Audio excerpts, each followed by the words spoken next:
भाई लोगों को जहर खिलाने से बाज आओ, क्या कर रहे हो यार। पहले दुनिया थोड़ी परेशान है, पहले लोग थोड़े परेशान हैं। आप पैसे भी लेती हो और ये लोगों को जलील भी करती हो। इतनी गंदगी पंजाब फूड अथॉरिटी यहाँ पे क्या लेने आती है अगर इन लोगों के खिलाफ कोई कार्रवाई नहीं है तो? साफ हैं ये साफ है तो गंदे किसको कहते हैं? मीडिया से रिलेटेड हूँ मैडम नाहिद बट यहाँ पे सब कुछ क्लियर है। फूड वाले दूसरे तीसरे दिन आते जाते रहते हैं। जो गंदगी मैं दिखा रहा हूँ वो शायद उनको नजर नहीं आ रही। चले आप गंदगी जो सी आपने अपनी फुटेज बनानी है ना बना ले। आपके पास अथॉरिटी कोई नहीं, आप अंदर किस तरह आ गए? क्यों नहीं आ सकते मेरे भाई, ये किसी का घर नहीं है।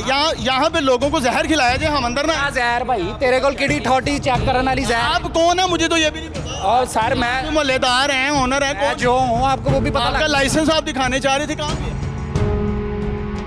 कि यार ये लाइसेंस होल्डर लोग हैं। बना यार, तर मैं क्या तो इन्हों दी वीडियो बना ना। लाइसेंस की बात आई है तो वीडियो कुछ है तो भाई आप प्यार से बात करें, कोई लड़ाई है?